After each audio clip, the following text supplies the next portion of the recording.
Hello and welcome to Digidex, the internet's most hated podcast or gaming podcast. Oh, I getting a shadow on my cheek. Don't worry, it's fine. I am Ben. And I'm G.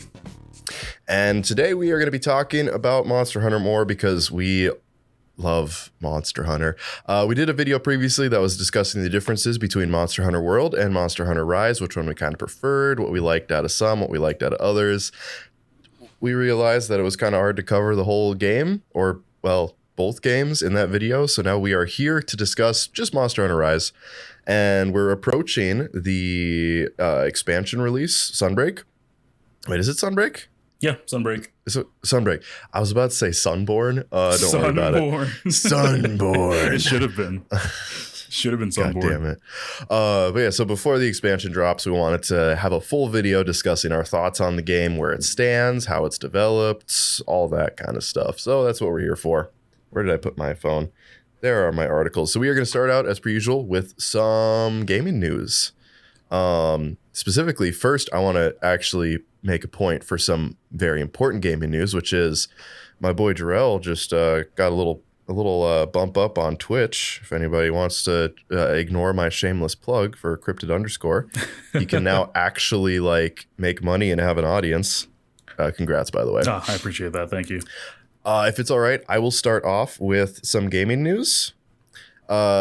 I don't have a lot of hey, let's discuss this or that or controversial, more so just thoughts, if I'll be honest. Okay. The first one, to put it simply, is that Dragon's Dogma 2 is coming out, and I haven't discussed that with you yet. What are your First off, t-shirt reveal, of course.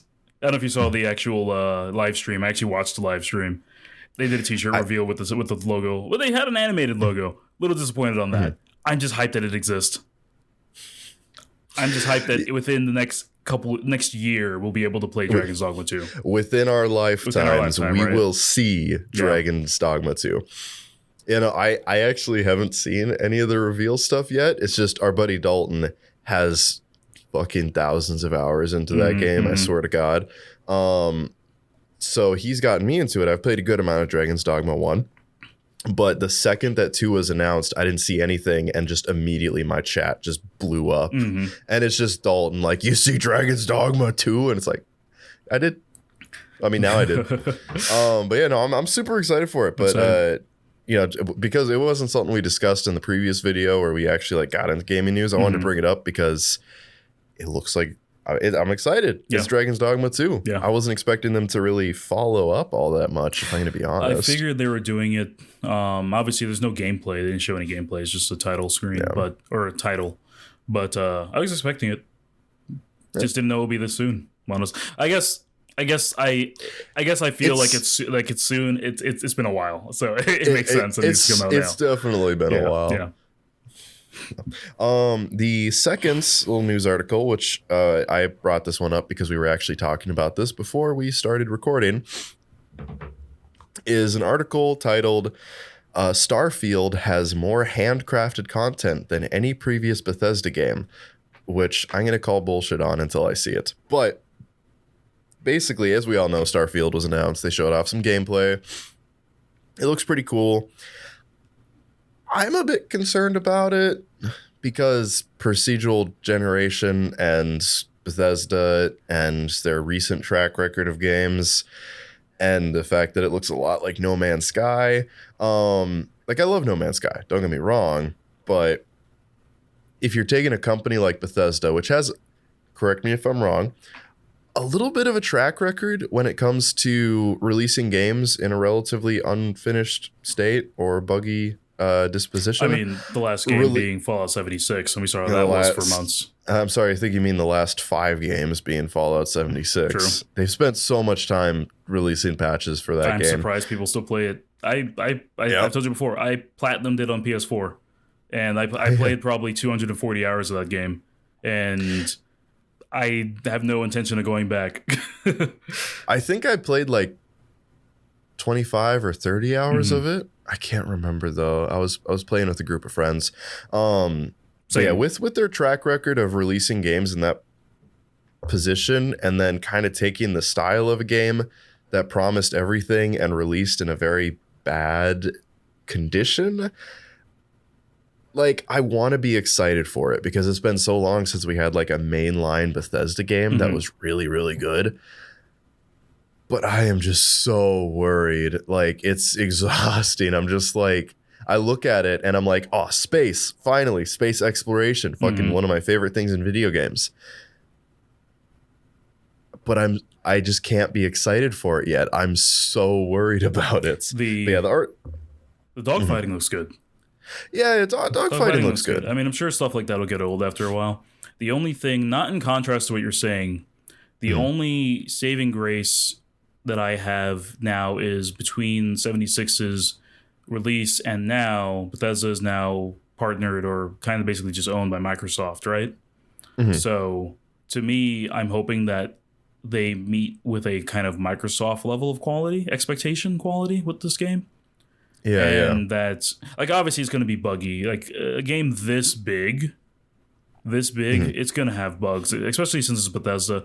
I think they're still using the same engine. I didn't look into that, but I don't know. I thought I could have swore I heard that they were changing over engine, but I'll have to look that up. I'll have to look that up, yeah. But continue. I didn't mean to interrupt before. Oh no, just to basically say what the article actually says. Hod Toward had an interview with IGN specifically talking about Starfield, and basically how he put it is that despite the reaction to the fact that they are having thousands of planets that are all procedurally generated, or like parts of them I guess are procedurally generated, it looks like they're still having a good chunk of the content be handcrafted stuff and kind of the regular Bethesda ordeal. I mean that in a very loving way. Apparently a new quote from Todd Howard said that Bethesda wanted to say yes to the players. I mean, players could do something way off the path of Starfield's main game and have it be meaningful. Again, it's just the concern. Like they're saying a lot, which is fine. I mean, it's their job. They got to talk about the game. They got to talk it up. But it's with the difficulty Bethesda sometimes has making, like they generally do a good job of making side content very good and having side content that's even like not even quests, but just areas that you explore and are like, oh, well, this is like, you know, in like even Fallout 4, you can just go into a random building and there may not be a quest there, but you can find like, oh, there's like a sniper up in the top of this building and then he's got this weird thing where he's collecting teddy bears. Yeah. But, you know, it's like I'm just worried that part of it is going to get lost in translation with the amounts of procedurally generated stuff that's throwing in. But again, I don't know how much is going to be either or. I just know on a logistics standpoint, if they're making thousands of planets, I get the feeling there's going to be, I don't know, making an assumption, I feel like there's either going to be like stations or certain planets that are like totally laid out as maps. And then there's going to be just whole worlds that are just fully procedurally generated, or they're going to have it where like the world is these individual like bases or something that are all specifically designed and then everything else is procedural. I don't know. But basically, it happened. Bethesda's actually announced another mainline game. It happened. And I want to be excited. I'm just not there yet. I'm concerned as well. And you're right. They might have 100 planets that are mostly unique, right? That's a lot of story stuff takes place on there. A lot of your main missions takes place there. But then the other stuff, just, procedurally generated, and the repetition's what I'm worried about. The amount of repetition.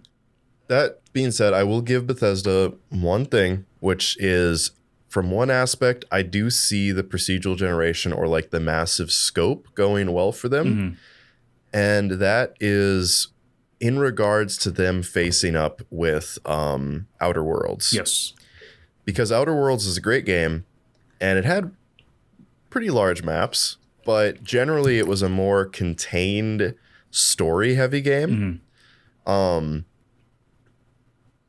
not to sound too bad, but I don't think that Bethesda can match up to kind of like the uniqueness of the universe that they built in Outer Worlds. So having like a larger scale might be their ticket to kind of like compete or, you know, differentiate themselves enough so it's not compared too heavily. So it could be great. I would have taken them subtracting, making it only like 100 planets, you know what I mean? And then making a really well thought out, mostly well written space drama. I would have loved that. If they just did, well, no, I'm not going to say if they just did one planet, but still, rendering a full fucking planet is still It's a huge undertaking, dude. Huge undertaking. But yeah, so that's my thoughts on it. Again, excited, but also a little apprehensive. We'll see what happens. Okay. That's what I got for news. For news, it isn't really news for me per se, because I didn't want to, because we're going to be talking about Monster Hunter a lot today. So for you and the audience, I kind of wanted to highlight a game. It's a mainstream game, or more so mainstream. The Quarry came out recently. I've been watching RT play that. Yeah. I need to get my hands on it, but I'm so bad with horror games. Yes. So Supermassive Games, they blew this out of the water, in my opinion. The game obviously has a lot of your kind of generic hallmarked kind of teenage drama stuff here and there, but it feels, this one's written more of like a fun horror movie. Like if we go back all the way to Until Dawn had definitely more of that serious kind of like horror movie feel to it. This one is way more quirky, but the characterizations of people and the characters in this are far stronger than the previous games in this line of series. And I just wanted to highlight and say, like, this is one of the ones to get if you haven't played any of the previous 3 entries, I believe, or what there's been. But the acting's great. The voice acting's great in there, obviously.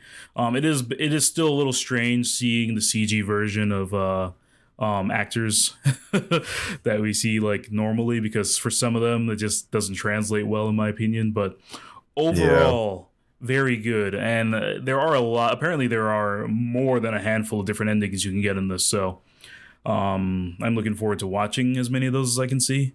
But I wanted to highlight it. I mean, it's a mainstream game. Usually I would save something like this for like an indie game, but there's a lot of things coming out as well, so I will save that for later, for another day. But The Quarry, check it out. If you haven't purchased it yourself yet, go and watch someone play it. Usually probably your favorite person to play it, play these sort of games, but highly recommend. Highly recommend. Yeah, and it definitely seems to be really leaning into the kind of the slasher film side of things.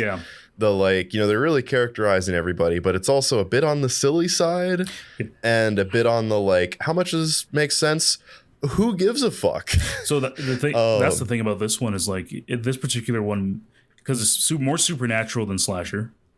And I've only probably seen about the first like quarter of the game at this point, but I've been enjoying it quite a bit. I think I've watched probably almost 4 hours of gameplay from it now at this point, and like it goes places, but in a very good way. Think Evil Dead meets like any kind of like classic slasher in a way.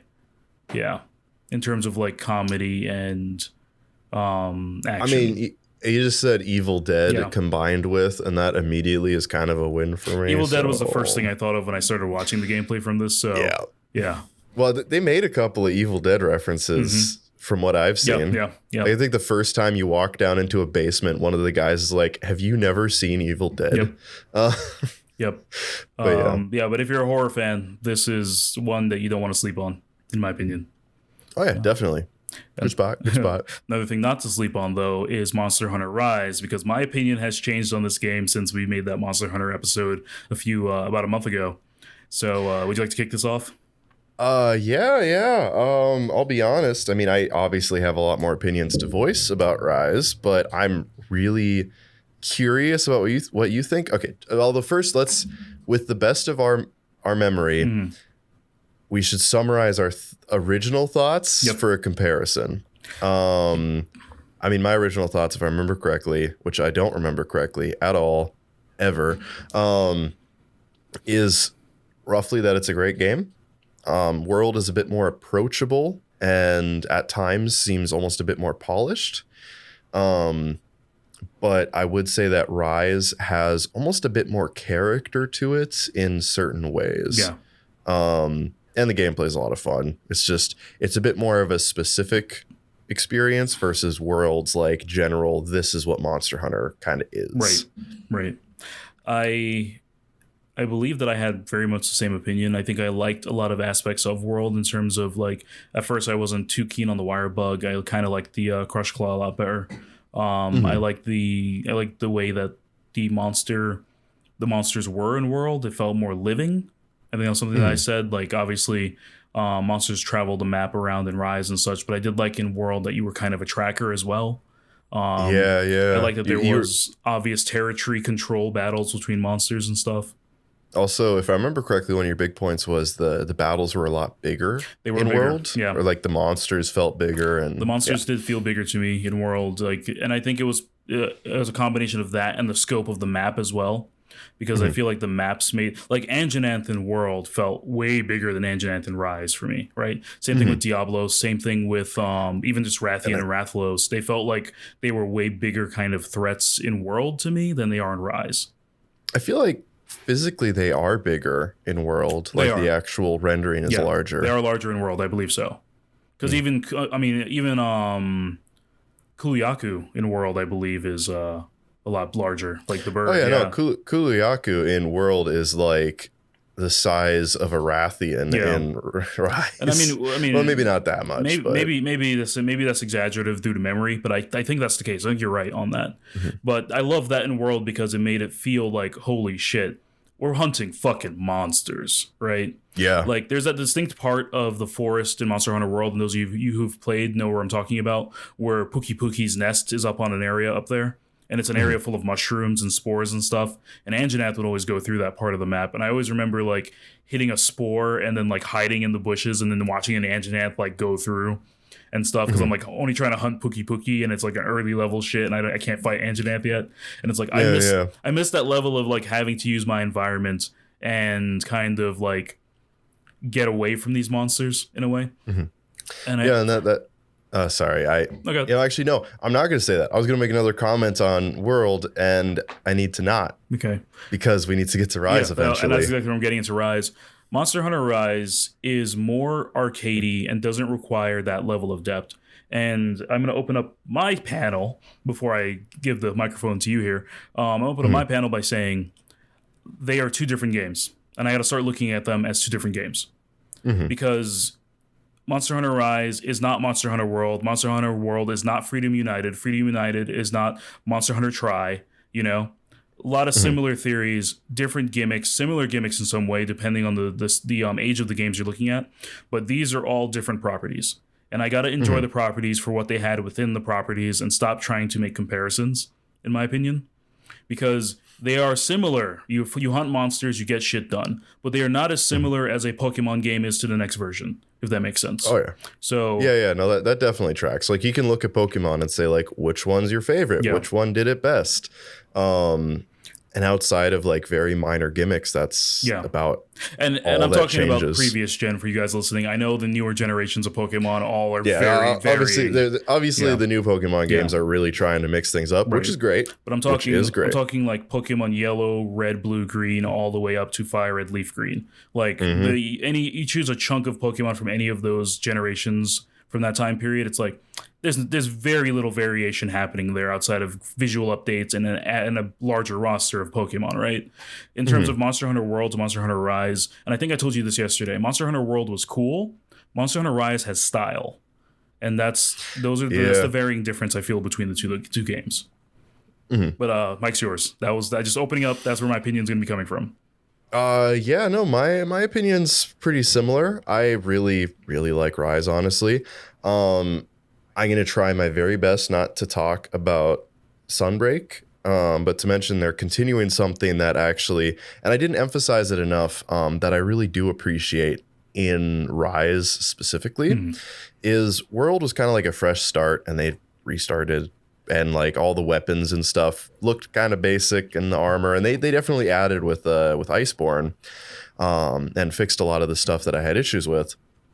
But, World is kind of like almost a restarting, and everything that comes out for World is kind of like new, or how to put it. It's for the newer player. And Rise is still for newer players, but something to mention is a number of like the maps as well as monsters, obviously, but a number of the maps and like songs and assets that are in the game are like reworked from previous Monster Hunter games. So like the desert map was actually the desert map on was it it wasn't Try, it was, I forget actually. Crap. The desert map is basically a map from a previous Monster Hunter game that they took, and then and this is the main difference. I'm making more comparisons. No, that's fine.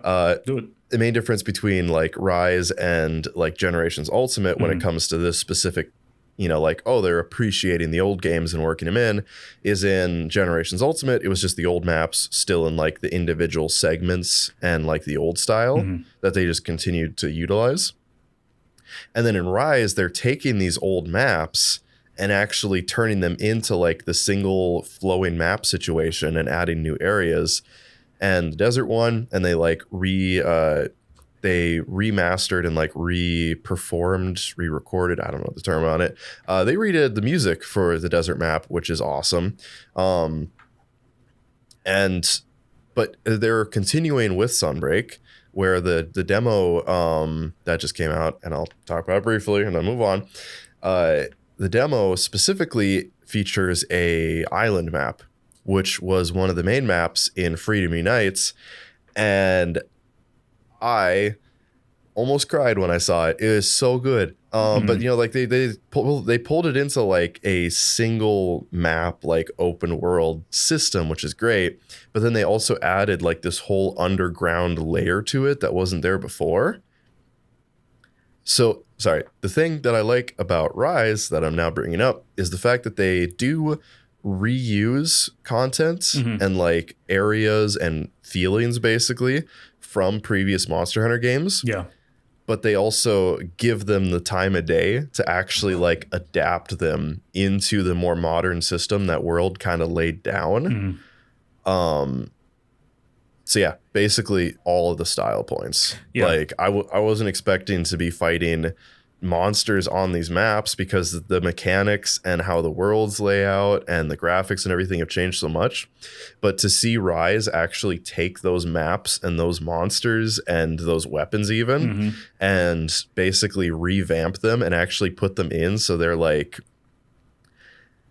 how to put it, they're not just in the game and falling behind the new stuff, they're actually like there, front and center, and I really like it. And they're not even like, oh look, we did this thing where we brought back the one great sword. It's like it's just a part of the world. Yeah, that's all. I like it very much as, in a weird way, a connecting piece between old Monster Hunter and World. Yep. Yeah, Monster Hunter Rise to me feels like the homage game. It is Monster Hunter Rise is you've played old Monster Hunter. Here's where we are if we took old Monster Hunter and modernized it. Here's a look, here's a feel. Yeah, we have a new gimmick that's very relatable to the previous game, but here is our main line, or our side game actually, right? Because I personally believe that the next Monster Hunter game will be World 2. I personally believe that. Capcom is on what's up? I just bumped my mic really bad. Apologies for the audience. I don't know if it'll be called World 2. Yeah, no, I don't think it'll be called World 2. But it will be World 2. I believe it's going to be World 2 because that was Capcom's highest selling game at the time. I mean, World sold so many copies. I think it still is. I think so. It may be. You can double check on that for me. I'll give it a check, but keep talking. But I believe Monster Hunter World was their highest selling game. But also, it is easily one of the game that got people into this series. There were definitely so many people, and if you guys are mad and you're a Monster Hunter veteran from the old games and you're starting to harumph, whatever, that's fine. You can be upset about that sort of thing, but the only way to keep a series alive is to introduce new generations to it. That's why Pokemon is still going strong. That's why Yu-Gi-Oh's cool again. That's why Digimon is still able to make 1,000 new games a year, is because new generations get involved and these IPs get to stay alive. If you want to still play Monster Hunter in 5 to 10 years, people are going to have to start involving new people. That's just the way it works. So I believe that Rise is the perfect follow up to World, because it shows people who played World, who got used to this new concept of Monster Hunter, or there's people to just Monster Hunter in general, people just new to the series, and Rise coming out next. Those people who were just still hyped up on World now hopping over to Rise. Now they're seeing how Monster Hunter was. Now they're seeing the dedication and appreciation in terms of maps, monster design, and then the traditional look of the game without having to go back to those old mechanics. You know, for a lot of people, if they play World, and then I've seen online where people are like, well, you got to play the old ones to understand Monster Hunter. It's like, no one's gonna want to go back and play those bad controls. You know, like, yeah. And as a comment, I just me and you guys, me and the other 20 people in the West who played Monster Hunter before before Rise. Sorry, not Rise. Before World came out. It's great that they're playing Rise now. Let's be honest with ourselves here. Generations Ultimate is an awesome game. It is probably the farthest thing from approachable you can possibly make. Like, I'm a veteran, and I started playing Generations Ultimate, and I got lost. I was like, the fuck am I supposed to do? Like, there are 80 different mechanics going on. I'm able to go and hunt as a Palico. It's a whole separate system. There's the multiplayer versus the single player. There's the weapon types, as well as the different, like, arts. Wait, what are they called? I'm already forgetting because we've changed over to different games. But yeah, it's an amazing game, but it's not approachable. And these new games actually have people appreciating them. So we'll just have to live with it. I love going online and seeing people give a shit about the monsters, right? Yeah. Like for the first time ever. I mean, obviously World's been out for a while, so this is kind of the new norm. But, you know, when World first came out, it was like the first time ever people were exploding online. They're like, holy shit, this monster's coming in the next update. Or like in the expansion, these monsters are showing up. Or like, how do you guys beat this guy? Or how do you beat this one? And, you know, we had like full video essays on individual monsters. Yeah. And you know, I'm not trying to use this to like hone on the hate of like the modern games, because there's plenty, and we can just hold off on that for our section at the end of the podcast. But I wholeheartedly believe that Rise is the perfect next natural step for Monster Hunter players to get into the game, to keep continuing on, because now it gives new players an appreciation for this series. And when we did our episode before on World and Rise, that was something that I didn't exactly hit on at all, and something that I wasn't thinking of back then was that's the next natural step that I'd want someone to play. For example, Pokemon Scarlet and Violet are coming out, right? There's going to be an entire generation of people who probably started on the DS era of Pokemon, or maybe even sooner than that, right? Some people who started on Sword and Shield.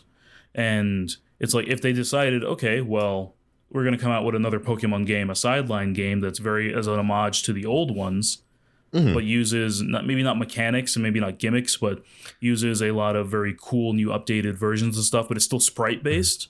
That'd be insane. Yeah. That would be cool. You know, that'd be a cool next step to be like, oh, well, here is like there's something for an homage appreciation, right? And for us who've been veterans of that series, it's like, oh fuck, this is cool as shit. We're back to the sprite based stuff with all the cool modern stuff. Cool modern music, cool modern kind of visuals, sick, right? That's how I feel Rise is for me in a way. Now that I've been playing it, there's so much style in that game. And like I'm playing heavy bowgun right now, right? And I tried heavy bowgun in World, but it was a very different feel and such. And gathering materials and stuff felt different. I appreciate the arcade nature of Rise so much more now that I'm playing heavy bowgun, because I don't have to sit and, you know, get a like I don't have to sit and track a monster, right? It's like there's that motherfucker, reload, let's kill an asshole today, right? And it's like, and I just start sprinting over there, and I like that fact. And it's also, I like that everything looks bombastic in this game. In World, things were heavy, things were chunky, hits hurt, and they look like they hurt, right? A lot of power behind shit. Rise is anime as fuck.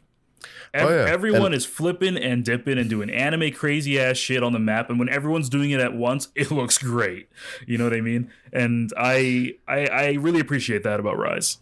Like it with the minor like mechanic changes, you can really tell how they were like, you know what, we're just gonna have fun with this one. Because like even with like a simple thing as something a lot of people don't utilize in the game, which is barrel bombs. Barrel bombs are great. In Rise, not Rise, in World, as well as all other Monster Hunter games, monster falls asleep, you walk over, you put 2 on its head, or 3, depending on how many people you have. You throw as many as you can on its head, and then whoever has the biggest weapon hits the barrel, and then you get a damage bonus, because while they're asleep, it does the first hit does double damage. And then Rise is like, all right, this has been around forever. Like, you know, it's a great mechanic. It works fine. We've kept it the same way for however many years, all these different games. And then some crazy motherfucker in the back of the room was like, what if we threw them? And then what if you jumped in the air, and then if you tried to use it, you just fucking drop it underneath you like you're in a World War I fucking bomber. Like they took a simple mechanic and they're like, all right, now we're just gonna make it more stylized, a little stupider, and more fun, and it's great. Like that's just the game. It's like dual swords. The whole like demon mode kind of thing is always awesome, and now it's like, all right, what do we do with the switch skills? I've got an idea. Let's do a demon mode where when you dodge, you just turn into a Beyblade. You know, with the longsword, which I am now currently utilizing more so.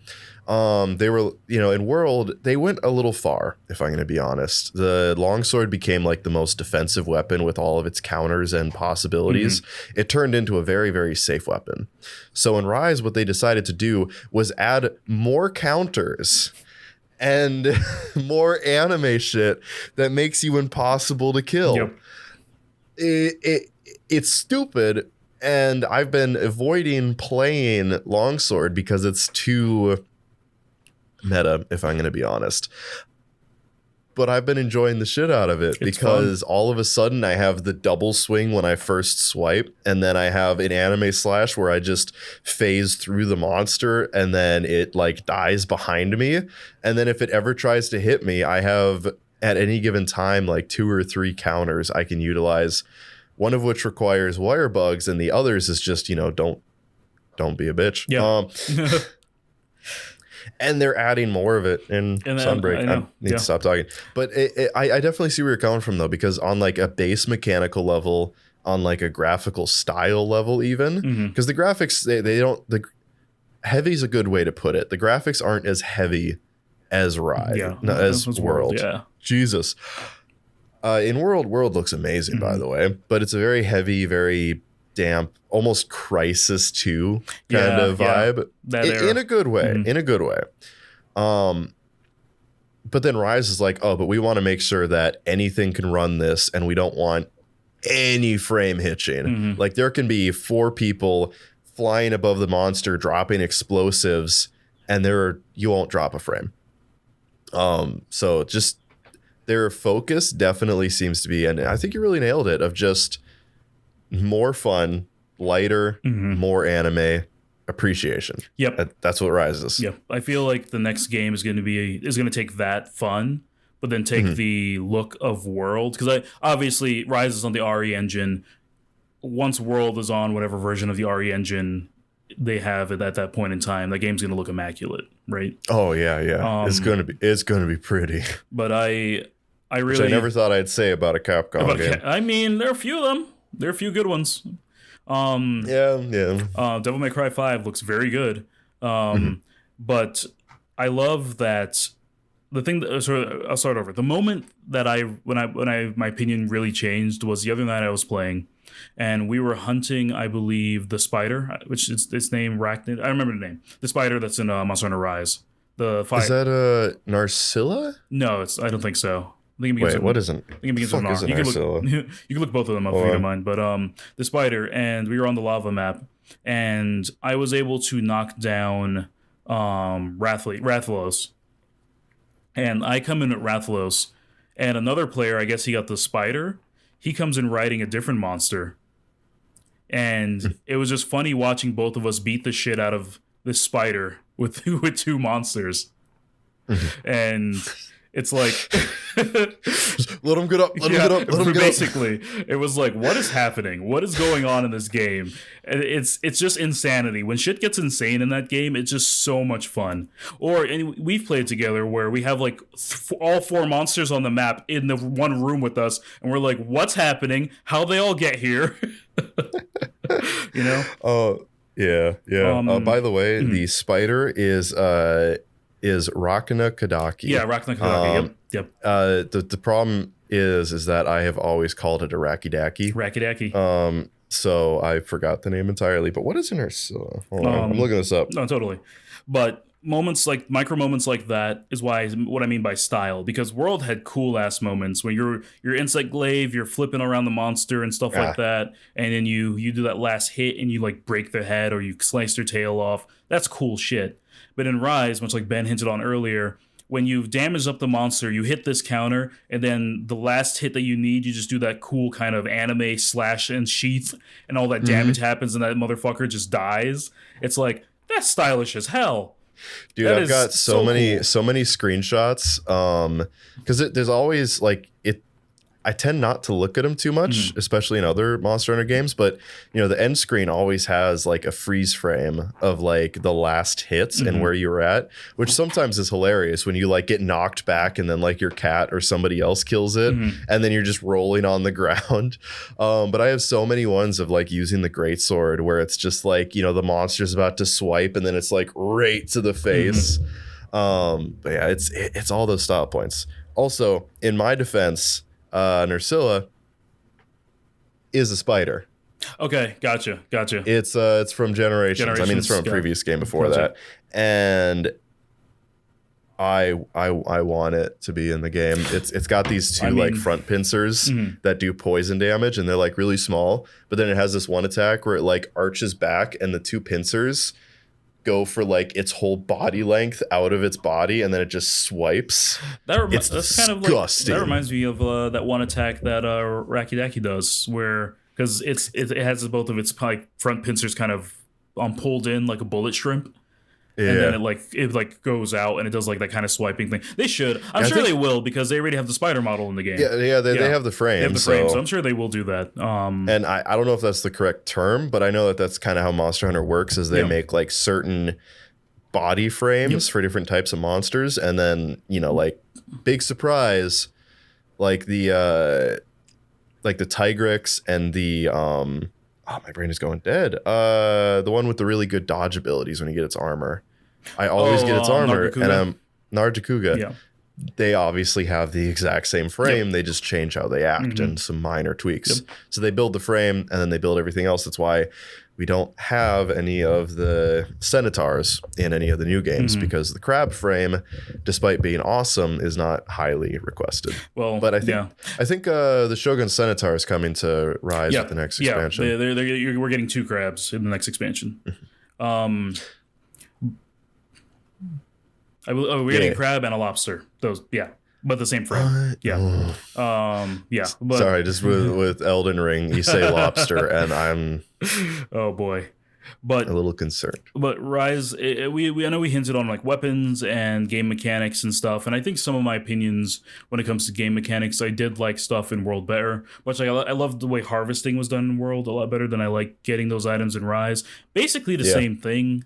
But I just like being able to go to someone and just talk to them and have everything there, rather than having to use the pet mechanic as much as they have us use it in Rise. And it's not bad. It's not a bad gimmick. It's just in the actual on-map gameplay, stuff is so quick to happen. You get to the monster, you get to the fight, you finish the fight, you get your stuff, and you're out, right? But then the overworld stuff, you have like 4 or 5 things all around. In World, that felt like a little more uniform to me, because when you get in the map, especially the first time, you are getting tracks, you're getting like parts for monsters, you can track them down, and then you're utilizing the world to help you fight the monster more. And then there's also a larger story mechanic in the actual overworld, so there's a lot of grinding and stuff to do there. So it was kind of 1-to-1 in that respect. But in Rise, it's like quick gameplay when you're on the map, but then there's slow shit to do when you're in the overworld, So I kind of wish that Rise kind of matched how quick shit was in the overworld too, in a way, just to get you back in the fight. because there's a lot of little mechanics that ultimately won't really benefit or hinder your gameplay if you were just going through. You can just go through and grab a bunch of pre-made pets anyway, or partners anyway, so you don't have to worry about doing that yourself. You have the option to. But the side quest stuff is always, I mean, World had side quest. I did like the way that the side quest reporting was done in World a bit more, where you had the 3 people you'd go to, and then they'd have like, all right, here's an emergency quest that needs to be done, or here's a quest where you have to hunt like a alpha version of this monster, but they show you what the rewards would be for doing that quest, you know? Yeah. I did like that.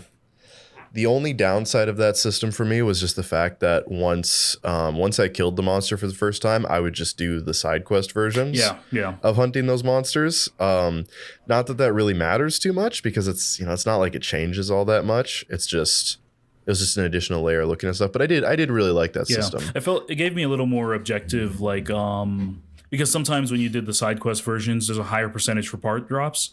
So it gave me more incentive to hunt monsters more. Personally. Yeah. Rise, I think doing special event quests are what really gives me my incentives. And also arena quests in World seem to give a lot more. Like obviously some were special quests. The only way to get Ryu, the Ryu skin or emotes in those, no, not the emotes, the Ryu skin in World was to do the arena quest that had the Ryu skin. And I think that some other things were tied there. But Rise is still early on. Obviously, Sunbreak, we've only seen what we've seen. We don't know what else is coming in with that, but they also did say that there's a roadmap for release for the rest of this year into next year as well for Monster Hunter Rise. So Sunbreak is basically the Iceborne equivalent, but much like Iceborne, there's still going to be way more additional things coming out afterwards. So I'm pretty interested to see what they're going to add into that as well. No, definitely very interested to see what they add into it. I had another thought, which is kind of an odd one, but in regards to like still our sort of recommendation kind of thing that we wrapped up with on the last episode, not to say we're wrapping up, but it's kind of an odd thought, but also to bring in another Monster Hunter game. I feel like it's another part of the experience is having that almost kind of nostalgia burst of playing Rise and being like, oh, this is from other stuff. And obviously you don't need it. But again, there's the desert level for me, which again, I forget what it's from. But then specifically the island level and the expansion is so cool. A lot of the weapons, specific monsters, that nostalgia is definitely there. And it's being utilized in a good way. It's not just like, oh, it's just up front. It's actually like, oh, here is what you know now being reintroduced into what now is. But anyway, that is a part of it. So I feel like on a spectrum, World is the game you go to when you haven't played Monster Hunter or you're not terribly interested in playing Monster Hunter. It's standalone, and I think that's a lot of the feeling I get from it is I can just turn on World. Yep. And it's just that. Like, I don't have to worry about other stuff. It's just Monster Hunter World, which is great. It's a solid core of a game. And then Rise is dipping farther into the spectrum as kind of a middle point where you can play it without playing any other Monster Hunter games. But I definitely recommend, especially if you've played other Monster Hunter games, to play Rise. Because it just has that extra amount of stuff that will be there for the returning audience. But it does sneak farther into the niche of like, oh, okay, now we're the audience of people who like this kind of thing or like these previous games. But to emphasize how it's not quite that far onto the side, like you can definitely play Rise without playing any others.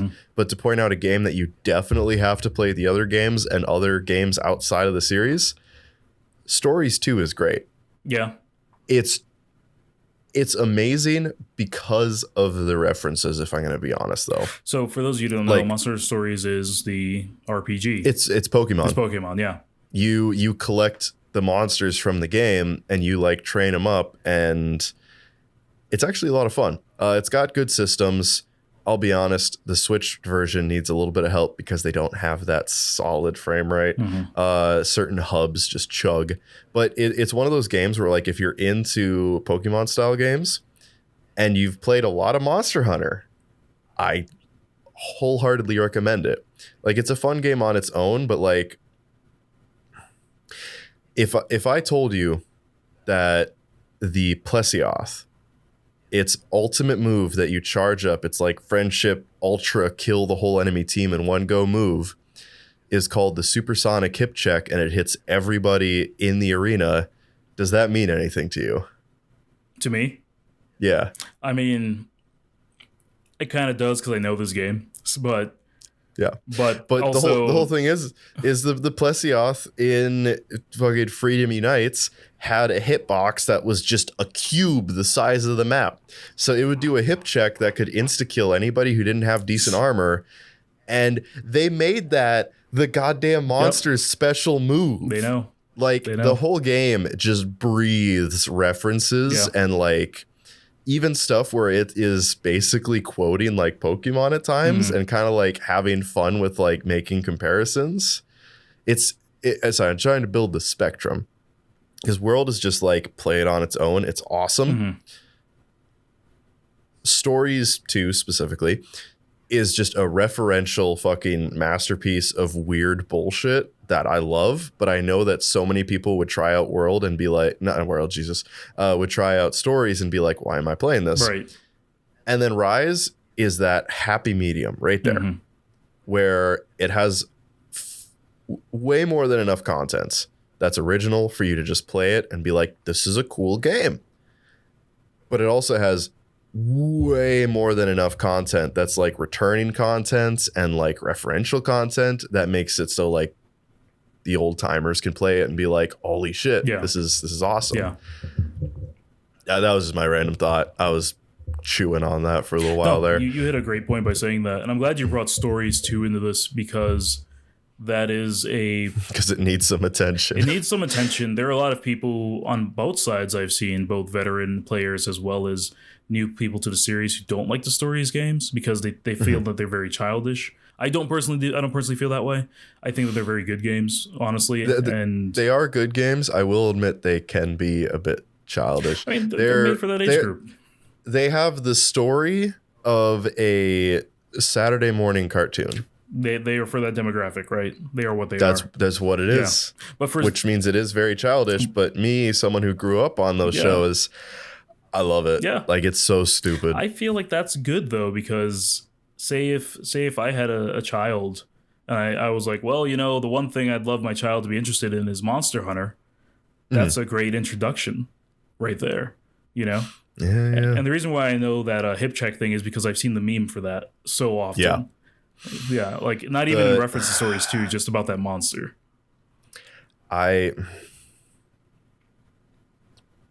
Fucking hip check. I like, no matter what I go through in Monster Hunter in any of the games, no matter how bullshit the challenge is or how broken the monster is, I have been forged in the flames of the fucking Plesioth hip check. Nothing will stop me. Yeah, I think that Rise should, and that's what I did. Like, I think I told you, like, the last week or two I've been playing a lot of Monster Hunter Rise, like a lot, like daily. And I think that what I really needed from that game was for me to sit down and just be in that game. Try everything, because I've tried a bunch of weapons now, and obviously I've settled on heavy bowgun as like my main right now.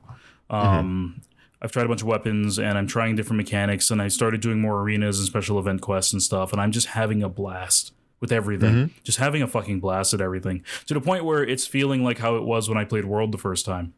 Oh, no shit. Where it's like, okay, I'm appreciating this game in its own way. World felt very similar to previous other games I've played because of how it looked visually and how the mechanics were. The mechanics were very action game forward, you know, very fluid in a point where it's like, oh, you don't really have to do much of the Monster Hunter stuff as long as you understand the action game stuff that you're doing in this game. Rise has a lot more of the Monster Hunter stuff where you're using the wire bug as a utility for everything. If you want to kill a monster, you're using the wire bug for something. There are more abilities tied to that. World, you didn't really have to use a Crush Claw. You can hit something enough and mount the monster, you know? But I've started realizing like I like having all of these little tiny things that I got to keep track of. I like the fact that the maps aren't as big as World. I like that fact because Mhm. now when a monster runs away, I can spend time doing anything that I want and get to that monster without wasting time. I remember like the forest in World that had the outer fields, the upper canopy, the main internal forest, and then the side Dude, part of the if you forest. didn't have your alternate camps Yeah, set up, you were just you were screwed. screwed. Yeah, and especially if you were on a very timely quest, then you were pretty fucked if you didn't have that have those other camps. So I like now that I don't have to worry about that. That I can go and Mhm. handle other things in terms of quests and such, or even just fight two monsters at once if I wanted to, and not have to worry about time as much because the map isn't 9 different parts of a map. Mhm. Rise kind of implemented a bit of that where you have at least 2 different parts of a map, usually a surface and a sub surface Yeah. part of a map, but now it isn't as bad. And the verticality isn't its own map like how it was in World for a lot of the vertical parts of maps too. So Mhm. I can't remember World. The desert was even huge. You had the entire underground, then you had the main desert, then you had a forest part, then you had an oasis part of the desert. It is all fucking insane. Like, which I loved for that game and for that game alone. But if they did that in Rise, I don't think I would have the patience based on the speed of gameplay in Rise. I hate to say it, like the desert in World Mhm. was fucking massive. Yeah. And I distinctly remember running across very specific paths to get to certain monsters Mhm. and it just taking forever, especially Diablos. Oh yeah. He was all the way in like the northwest corner and Mhm. you start like down in the bottom. Yep. Um but one of these days, I'm gonna bring over my PSP Mm. and I'm gonna show you the desert map for Freedom Unite. Yeah. Because imagine that whole desert area, like just the huge open plains of deserts. Now imagine there were like 2 areas that were that big that was just empty deserts and you had to go through them to get anywhere else in the map. Yeah. Yeah. And then as soon as the monster runs, they have a tendency not to go to the desert areas, but go through them and then into another area. So you'd have to go through the desert again to follow them. And if you didn't have them paintballed, you didn't know which area they were going to. Right. Man, why the fuck did I even like that game? I still do. Anyway, but yeah, I just Monster Hunter. Rise is amazing though. Rise is honestly amazing. I know we're not getting in the Sunbreak here, but from what I've seen, it kind of solidifies my feelings on the game. My newfound feelings on the game. They're just making everything more from what I can tell. You know, like, oh, you want more switch skills? Well, now you can switch between them. Why not? You want fights to be fucking anime? Guess what? Again, like the fucking to go back to my previous thing about the longsword and how it was kind of busted, and then they just made it more busted. They're like, oh crap, what do we do now? It's really, really busted. I know. Let's add a switch skill that gives you an area of effect, so you want to stay in that area, and then it improves all of your counters. Yep. Who the fuck is thinking of this? Capcom, dude. It's like, I mean, okay, my one frustration is I do feel that some of the weapons need a little more love. The Lance really needs some help right now. The Lance has been on life support since World. It has. It really has. The Lance is a great utility weapon. It really, really is. But it's kind of in that place where if people want like the ultimate utility weapon, they either go light bow gun or sword and shield. No, you're right. Because the Lance is a really defensive, good utility weapon. It can do pretty much anything you want, but it's also slow. It's slow as hell. I mean, at a point, you just choose gun lance. Yeah, at a point, if you want to be that kind of slow defensive character, you just go for gun lance because you get more damage. You still get a lot of damage, yeah. There's a little less in the way of mobility because the lance has for the longest time had its kind of like 3 or 4 like action hop where you're able to like attack twice and then dodge to the left twice, or basically any combination of things. But it's just not enough anymore. we are really just talking about everything. It is a Sunday morning. I just dated the video. Don't worry about it. And I'm a little tired. But Monster Hunter Rise. Final thoughts in the grand scheme of things, because we did also wrap up our last video discussing the differences and whether we'd recommend Rise or World first. I still think I'd recommend World to a new player. But again, I hope that this brings a bit more light to the fact that despite the fact I very easily say that World is the better game to start on, I still think of Rise as being like as good, with the possibility of becoming quite a bit better with the DLC that's coming out. Yeah. So yeah. I agree with you. I still think World is the better starting game for a lot of people, because mechanics are easier to get into. You're able to pick up a controller, and if you are a person who's played any sort of third-person action game, you can get into World and fight things. You can fight and get into that game. I believe that World is absolutely a good introductory game, and it is fun. But if you want to start having some real fucking fun, play Monster Hunter Rise. Definitely. And I'm going to make a film comparison here. I'm going to say that World is basically like Iron Man. Yeah. The film. Yeah. Like it's the definitive. You go and you watch Iron Man. But once you're done with Iron Man, check out Avengers. Because Avengers was fucking amazing. But Avengers only exists because it has all these other series to pull from. It has all the previous, even like the old Hulk film, which I haven't thought about in years. It's just kind of that difference. It's Iron Man's amazing. Yeah. World is absolutely amazing. Rise and the Avengers is more. I like that comparison actually a lot. Rise to me feels like the Thor Ragnarok of the Monster Hunter games. That's a good way to put it. That's a really good way to put it. Because Rise is all about, here's the cool colors. Everyone's in here, but everyone looks cool as shit.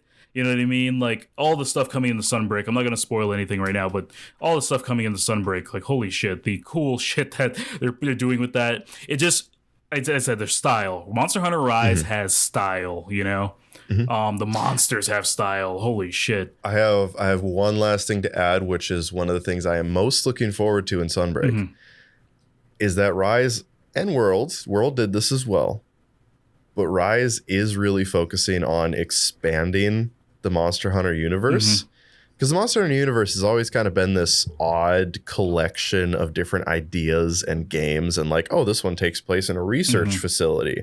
This one takes place on an island and you're just like the village hunter. And, it hops around to all these different, very stylistic places. Rise and World feel like they are laying a precedent to actually give us a physical geography for like the first time ever. Yeah. And Sunbreak looks like it's adding even more to that, like that context to the world. And I'm excited for that. Like, I mean, I don't think anybody really plays Monster Hunter for the story, but I'm excited for it. I'm excited to learn more. So am I. At the very least, they've gotten so much better with the environmental storytelling. Like, I was trying to sort of wrap us up, but I have one more topic, and I hate to end it on a bad topic, but let's go. To make sure that everybody kind of knows what they're getting into with Rise versus World, one thing to note is that Rise does have a lot more like not voice acted dialogue, and it has some stiff animations at times, not on monsters or attacks, but just with like discussion. Anything story based obviously was kind of shoved under. And for context, for anybody who wasn't there, Rise released and was developed over like 2020, and it dropped in a very unfinished state. The core game was all there. Like, when I say unfinished state, I don't mean that it wasn't fun. I mean that it released with like a record low amount of monsters, and it was missing a lot of the content. If I remember correctly, like high rank was there, but G rank was not. Yeah. G rank wasn't there. I don't believe, yeah. So they released it, and then immediately put out a road roadmap. Yep. Showing like, hey, with these updates, we're going to be adding these different monsters and we're going to continue doing these. And now we're at the state where they have, nudging my mic again, way more monsters. Like the game is in a complete state now. However, to me, it is very obvious that they at times really didn't care about the story. Right. Or they needed to throw something in to be like, all right, now I need you to go and do this. Whereas in World, it would be like, oh, we're cutting back to everybody at the table and we're discussing our next move. In Rise, you'll just finish a quest and then you'll pop in and then you're just kind of standing there with two other characters, just sort of awkwardly. And they're like, yeah, that was a good hunt. Mm-hmm. Maybe we should figure out this other thing. Go hunt some more monsters, which I mean, granted, is basically just what they say in every Monster Hunter game. Yeah. But the point is there are chunks in it that are not voice acted and seem a bit stiff. It's not to the point where it ruins the game by any means. But if you're going into Rise with the expectation of that, it's not going to be there. Yeah. So Rise isn't the perfect game. Yeah. I love it. And they put so much effort into things that I do care about. But to make sure that it's stated, there is effort that was not put into certain aspects of it. And the story and some of the cutscenes is definitely that thing. Mm-hmm. Don't go into Rise post-World expecting the same fidelity. Monster Hunter World, I will say... Expect the same fidelity when it comes to music and gameplay and feel and the amount of content in it. But again, it's a very specific game, and this is one of those things that is just it is a symptom of how it was released, which, to put it simply, was in a very, very bad time to make a video game. It seems that Sunbreak is remedying a lot of that. Oh yeah. No, they're adding a lot of stuff. I won't get into it. Yeah, I was the same. I was about to just go on a tangent. Yeah, I was, and I'm wrapping. In complete addition to what you're saying, there's a reason why they attempted a Monster Hunter movie after World. Not just because it's one of the biggest. It was one of the biggest selling IPs of its time, or games of its time, but also because the story fidelity of World was actually impressive. The way things were presented, the presentation was very impressive. World has definitely one of the tightest stories in Monster Hunter. And again, it's not a lot, if I'm going to be honest. It's fight the big thing off and figure out more about this world that you just found yourself in. But it is really good. Like, there are actual moments that I remember. Yeah. You know, like rigging up the half of a broken ship to try and get across. But yeah, it's a good game. Good game. Go play it. Just want to, I hate to wrap it on like a note like that, but I realized we hadn't discussed it, and the whole development and then release and then continued release of the game is a really important part of Rise. Absolutely. But at the end of the day, with all of this bad shit stacked against it, it still turned out to be like one of my favorite Monster Hunter games, and possibly my favorite depending on how Sunbreak turns out. Truly. I'm staying very optimistic for Sunbreak. But, quite definitely. But people who aren't optimistic are people who have terrible opinions, Ben.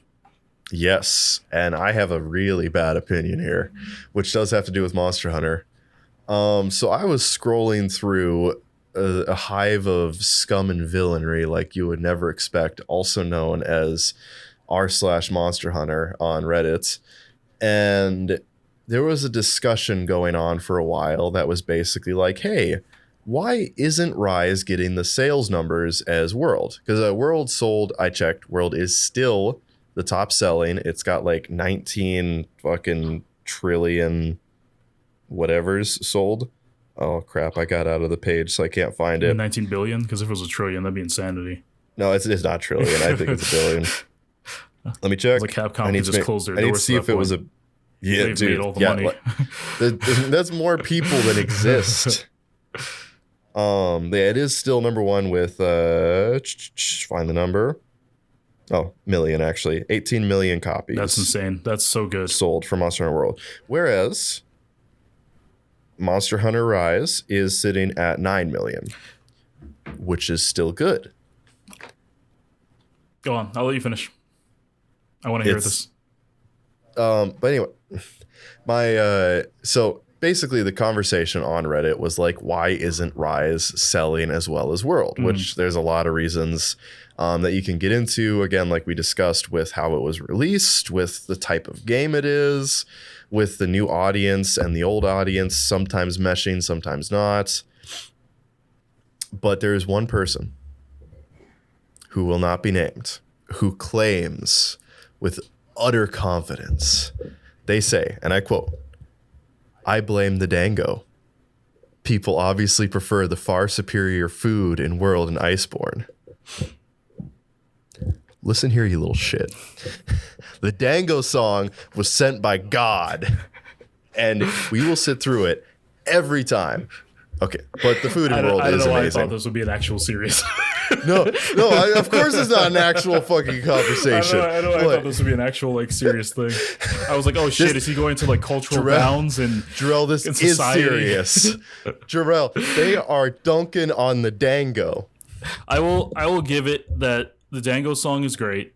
I'm not going to sit here and argue against that. The Dango song is God tier. 110%. That should be the new national anthem. But Chef Cat and Grandma Chef Cat. Oh yeah, Baboosh Cat. Baboosh Cat. Dude, Baboosh Cat. I will admit, so I honestly just wanted to bring it up because I thought it was funny. I will admit that the food, specifically like the stew that comes out in Iceborne, looks like I haven't seen better food in video games or even like anime right now, which is saying something. But yeah, no, and for a little bit of context to this at all, not that there is any context to be had, it's kind of interesting that they ended up going with Dango because they have a tendency, and this is a legitimate thing, in mainline Monster Hunter games, it's food. Yeah. It's just regular food. Yeah. Inside Monster Hunter games, it's always a gimmick. Do you know what the food you would get in Generations Ultimate is? I do not. Fondue. You get fondue. You would make like basically sticks of different, like shish kebabs. What's the word? Yeah, you'd make like shish kebabs of different ingredients, and then the chef cats would coat them in fondue. The series is great. And like it would be the two sticks, and then there would be like a Teenage Mutant Ninja Turtle style like cheese spread between the two sticks. Oh my god. Yeah. That's great. Oh, and they also had like 8 different chef cats because they had one for each area. That's cool. Yeah. Anyway, but so it makes sense they went with Dango, and I'll be honest, the stew in Iceborne looks great, but the Dango song, this is important. We need to draw a goddamn line for these fucking degenerates to understand. That's all. I just wanted to share that. Very good. You know, honestly, they're wrong. They're wrong. The Dango song, the Dango's not the reason. If you've ever had yourself some fucking good ass made mochi, then you'd understand that you're fucking wrong with that goddamn horseshit opinion. Dango's good. Dango's the best. Dango's love and life. And also for the discussion, the reason it didn't sell as much is because it was released on Switch and PC, and that's it. Like that's all they released the game on. Of course, the PS4 being one of the highest selling PlayStation consoles, of course, they're going to have a lot more sales on that as well because it's accessible. And then on Steam, when it came out on Steam, Monster Hunter World came out on Steam not terribly long after it was out on the console. So of course they're going to sell a billion more units then. And then when you have a game that comes out on the Switch, which was in limited production at the beginning of the pandemic, not that many people are going to be able to play that game. And then PC later on, you know, and by that point in time, people either already have it on Switch or they're just not buying the game at all. So yeah, and the numbers show we're still looking at least like 5 or 6 times the amount of players still on Switch versus going over to Steam. What happened to Rise is because Monster Hunter Rise is a side Monster Hunter game. It is. It came out on a handheld console originally. It didn't come out on a major release like World. So There's your reason. Anyway, Dango didn't fuck this up. Logistics did, asshole. Yeah. Anyway. Yeah, at the very least, that's something we can all hold to. Yeah, you're wrong. The Dango didn't fuck Don't it. fucking blame. Don't bring Dango into this shit, all right? All right, so what opinions you got? Gaming what opinions? You got? Yeah. I left it at that one because I thought it was going to be a bigger discussion. That's why I didn't grab one. I didn't grab one of that. I do have one that people have been talking about, though, involving Monster Hunter. Okay. It's that Monster Hunter Rise isn't there are people on Twitter who believe that Monster Hunter Rise isn't doing a good job at selecting the monsters being put in the game. And I think that those people I don't know what they're on about. So the trailer for Sunbreak came out, obviously, over the past week. And there are people on Twitter who wholeheartedly believe that they're avoiding putting good monsters in this game. You're a Monster Hunter veteran for the most part. I'm not. For me, I think every fucking monster in this is a fucking highlighting banger, right? I'd even say Kulu Yaku in this case is no longer as much of a joke as it always has been in World, right? But I don't get what that opinion is about. Is it the thing that people want Monster Hunter games to be like Pokemon and just have every single monster from every previous generation of this game to be in the next game? Because it doesn't make much sense to me to do that, especially when there's only a limited amount of stuff they can have. I always want more monsters, but that's also just me. Yeah.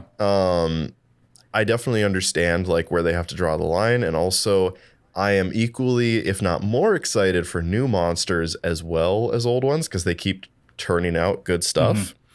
I understand from a certain perspective,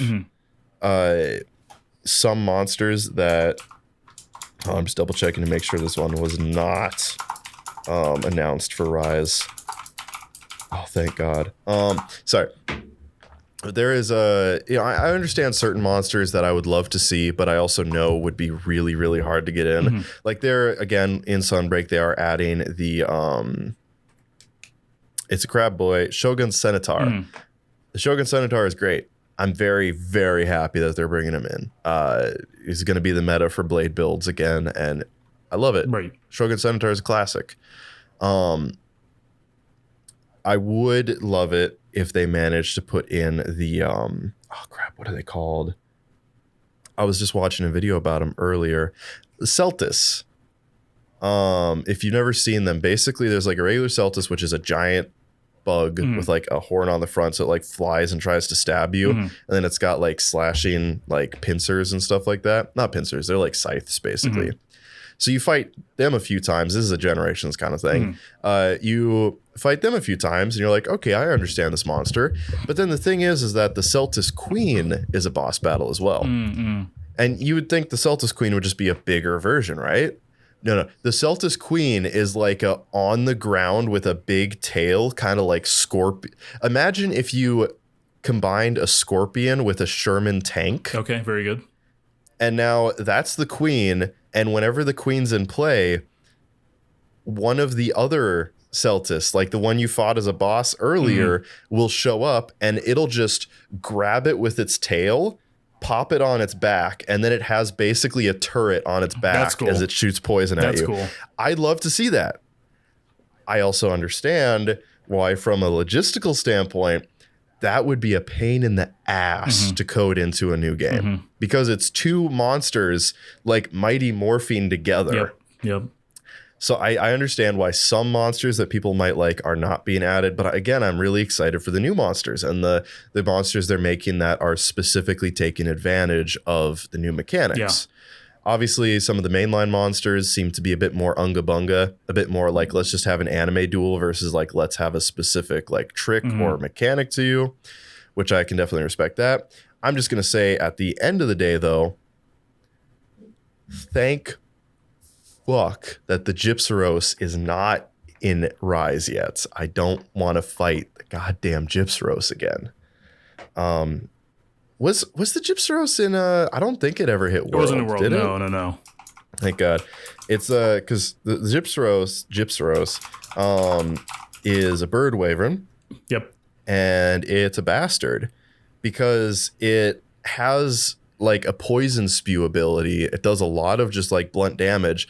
But then also, you remember in a world how there was the one creature that had like the flash effect, so it would just show up, flash anybody in the arena, and then leave. That was a different Yaku. Yeah. It was in the Coral Highlands. I remember that one. This poison bird that does way too much damage and has a rubbery tail that extends and slaps people has that on the top of its head. So once you get it enraged, it'll just spam stun attacks at you. Right. I'm just happy they're not bringing that back. Who knows though? Again, we still have a lot. We have 2 or 3 more expansions to this game coming out over the next year. So from my perspective, I understand the concept of like, man, it kind of sucks they don't have some of my favorite monsters coming back. But also at the same time, they are bringing back a lot of my favorite monsters, as well as they're adding new ones that are becoming my favorites. Like the, is it the Gore Magala? Yeah, Gore Magala is super cool. So much fun to fight. I'm happy. I thought they were going to put Gore Magala in World. I really did. Yeah. Because the way, but you know, obviously that'd be too much between Nergigante and Gore Magala being in the same game would be a lot for people to, but it would have been cool. I mean, which makes no sense now that I'm saying it out loud, because they put the fucking behemoth in Monster Hunter World from Final Fantasy, and that's one of the most difficult fights you'd ever do in a Monster Hunter game. So, because Behemoth had all those spell powers, and then Behemoth's gimmick is you had to hide behind one of its rocks, because when it casts Meteor, it's a one-hit kill for all the players. So it's like, okay, well, you have one of the most difficult monsters, put Gore Magala, but I'm glad it's coming. I'm glad. People thought that Rise was easy. It's not. I feel like Gore Magala is going to be a more difficult fight than the final monster in Rise, Sunbreak. I do think the other part, and sorry, now I'm just thinking more about this specific topic that you just pulled up. I do think another part of it is, and I apologize, my brain is totally dead. I will not be able to name all these monsters. But I think another part of it is that there are flagship monsters in each game that are great, and some of them get brought back around. And some of them don't. And there are also like very heavy end game monsters that are in specific games that aren't repeated, that have like specific effects and abilities. And I think it's too bad that they're not being brought up, but I also understand that we have a certain set of difficult monsters with their own gimmicks. We don't necessarily need to not double up, but like quadruple up on all this. For instance, in Generations Ultimate, and previous games as well, there is a specific kind of monster which name totally escapes me. I feel bad because I actually love fighting this monster, but it has this like disease effect, like a specialized effect, where once you get hit and get this effect, if you don't deal a certain amount of damage to the monster within a certain amount of time, you will explode. It like takes root in you. And then if you're not aggressive enough, there's a possibility you'll just die. Gotcha. You can take specific medicine to slow it down. But you can't stop it. So it's almost unless you hurt the monster. So it's like a precursor to like the blast ailment. It's like blast, but worse. Gotcha. Because blast you can get rid of just by rolling.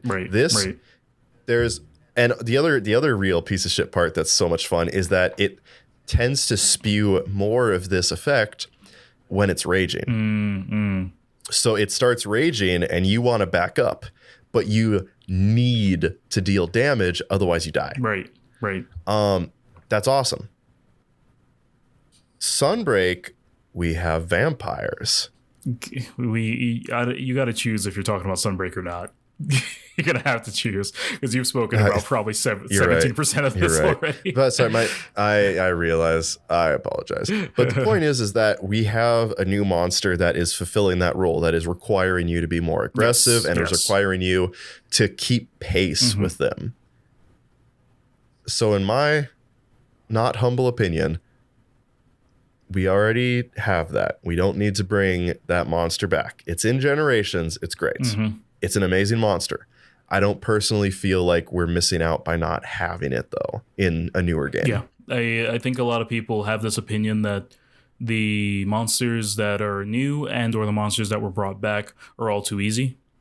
Mm-hmm. And that a lot of those veterans are like, well, if you want to play a real hard Monster Hunter game, try facing off against this. And it's like, we don't need to. Why would we want to? No. Why would stop trying to make people feel bad about the game that they're playing? They want to feel good. It's not like, I'm not going to sit here and say that neither World or Rise have not been challenging. They're challenging games, especially when you do some of the other stuff. They're very challenging. And some of those monsters are incredibly challenging already. So we don't necessarily need all of these other monsters. Yeah, they're challenging. Here. They're just not punishing for no reason. Yeah, exactly. And I think that we've spoken about this also in that episode, the previous episode we recorded, where there is kind of this rite of passage people have where it comes to this series, where it's like, you don't know Monster Hunter until you've done X, much like Souls veterans who were like, you don't know Souls until you've played vanilla Dark Souls 1, or whatever, or Demon's Souls vanilla or whatever. And it's like, shut up. No one cares. I think it's a bad take. I think, like, yes, you have favorite monsters. Yes, you may want them in the game, but they still exist. You can still go back and play with your favorite monsters. If you hate this game so much, why do you want to see them in the modern game? Yeah, it is what it is, and it's kind of the cross between of people like loving the game, but also like trying to. Who the fuck knows what they're thinking? And also, again, if you really just want to get the full Monster Hunter experience, just go play Knack 2. All